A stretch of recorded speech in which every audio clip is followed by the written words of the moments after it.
From the time that she was about 5 weeks old, my daughter has done 90% of her poos in the potty. She just prefers it, and she's always told me in her way when she needs to go. How is that possible? Well, it's not a magic trick, and we still don't do undies full time just yet. But overall, we have loved doing EC, and I'm really glad that I stumbled upon the idea just by finding a book at the library when I was pregnant. So today I'm going to tell you all about what it is and how you can get started if you're curious to try it with your kid. By the way, hi, I'm Maddie. I have an 18-month-old daughter, and in the last year and a half, I have told so many people what EC is when they have seen me holding her over a sink or putting her in the back of a car when we're out and about. So let's jump right in. The basics. It is called Elimination Communication, which is such a mouthful, and the reason that everyone just calls it EC. So it basically just means communicating with your child about when they need to do a wee or a poo and taking them to a place where they can do it that isn't their nappy. Now, at the moment, modern wisdom in the Western world says that you should wait until your child is 2 or 3 before you start offering a toilet or a potty. But this is pretty recent wisdom, and historically, it dates back to basically the invention of disposables. When disposables were first invented, they needed a way to sell more of them, because when people would take their children to the toilet from birth, they would stop needing nappies a lot sooner. According to the book that I read, apparently they hired a famous pediatrician to go on TV and tell everyone that it was harmful to potty train too early and that they should delay the start of potty training till 2 or 3. But in parts of the world where they don't have access to disposables, and for the large chunk of human history where we never had nappies, this is what people did. They would just look for cues and they would take them somewhere where they could go.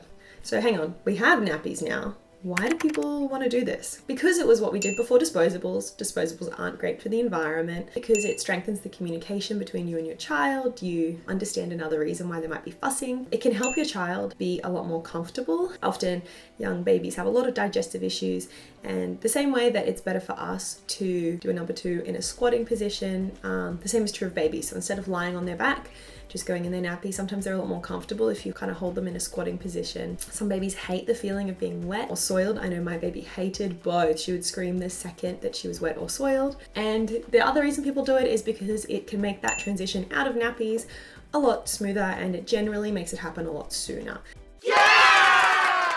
Like I said, conventional potty wisdom at the moment says not to start until they're 2 or 3, where most people who do EC are well and truly wrapped up before the age of 2. Normally anywhere from 12 months to like 20 months is, I think, the most common window. What does EC actually look like? How EC looks changes a lot based on the age of the child. This is a very brief overview today. I won't go into detail, but basically when they're really little in that newborn phase, it looks like holding them over a sink or a top hat potty. This doll that I have is a lot bigger than a newborn, but hold them in this position.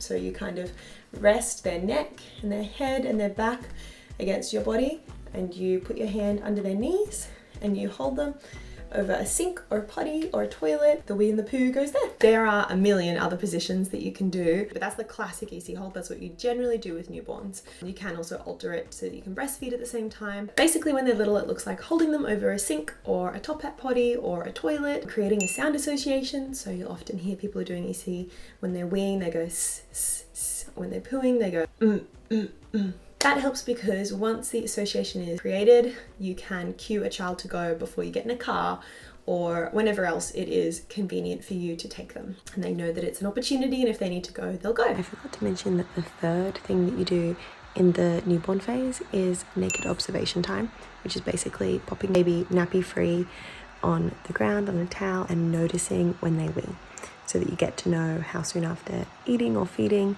they wee, and how close together their wees are.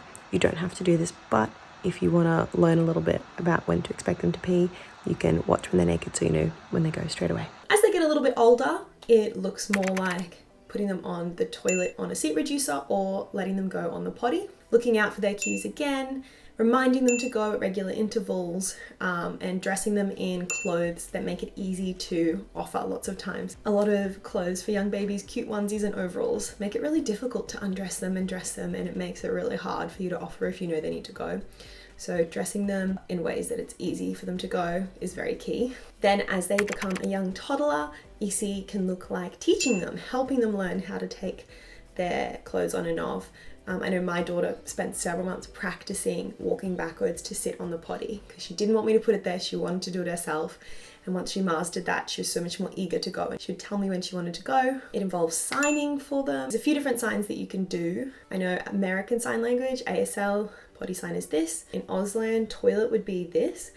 I thought this was going to be too tricky, so I went looking and I found a sign that isn't from any actual sign language, but it's a chest slap. You go, toilet. Toilet, and we've done that with our daughter and she picked it up. For some people, EC means using a nappy backup, usually a cloth nappy, just because they can feel when they're wet.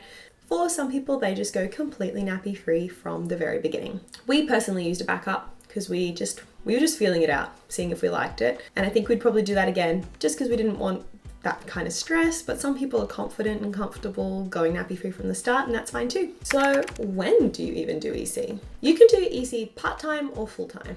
Part-time can mean offering it only a few opportunities to offer, or it can mean only doing it when you're with your child. Maybe they don't do it if they're at daycare or they're with another carer, but they just do it with you.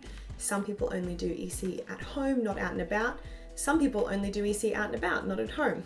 So you can really tailor it however you want. We did mostly part-time EC in the first year, in that we pretty much mostly offered when we were changing a nappy. We always offered when we were changing a nappy. We didn't, in the early months, go out of our way to offer it other times unless we really knew she was going or needed to go. So we basically just went at nappy changes and when she told us. Where there are other times that people generally offer if they're doing it full time, they do the 4 easy catches, which is when they wake up from a nap or bedtime. Always need to wee. I always need to wee when I wake up. Transitions or ins and outs, so before and after getting in the car seat, before and after getting in and out of the pram, before and after getting in and out of the high chair, before and after getting in and out of a carrier. Third one is when they're pooping. Generally you can tell when a baby is pooping. So if you know that they need to, or they're about to, or they're currently pooping, you can take off the nappy and go and hold them. Even if you only get part of it in the toilet, that's a win in my mind. It is so much easier to clean up a poop that has gone in the sink or the toilet than it is to clean up a poop that has been sat in a nappy. And the last easy catch is when you are changing their nappy, which is what we did. Every time we change a nappy, take her and hold her over the sink or the potty or the toilet. And I found that offering regularly, she knew that we would offer, so she would hold it until the toilet. The other time, of course, that you can do EC is when your child is letting you know. You would be surprised how early your child can let you know. Like I said, my daughter from when she was 5 weeks old would fuss before doing a poo and often before doing a wee to let me know that she wanted to go because she did not want to go in her nappy. Newborns also have this amazing reflex where feeling cool air down there triggers the need to go. You will notice this because so often you will take a nappy off and they will pee. So what you can do is, if you know that that's going to happen, take them to a sink.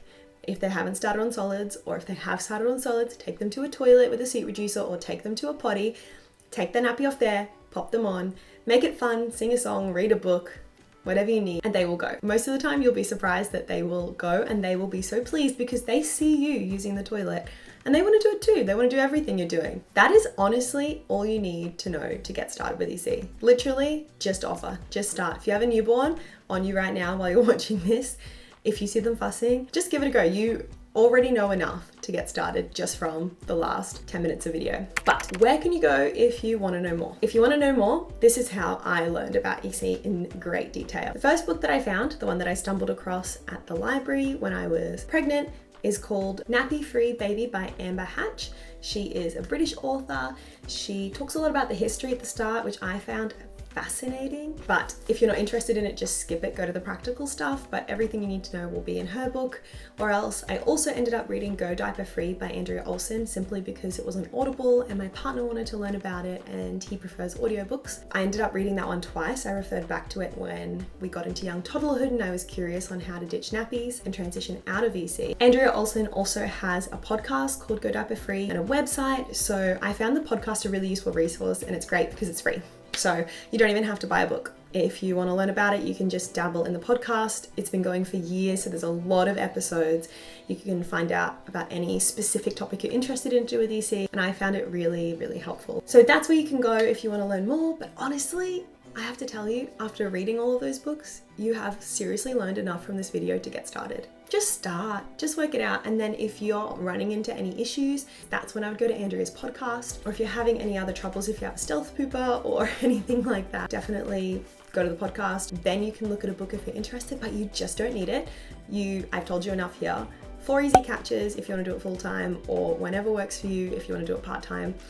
Just get started if you're curious. It might save you a lot of trouble toilet training later on, and if your child likes it, then you know exactly why they were fussing so much. EC is definitely not a magic trick, and a lot of people in the EC community will go on about how they were out of nappies by their first birthday, or they stopped using nappies at walking.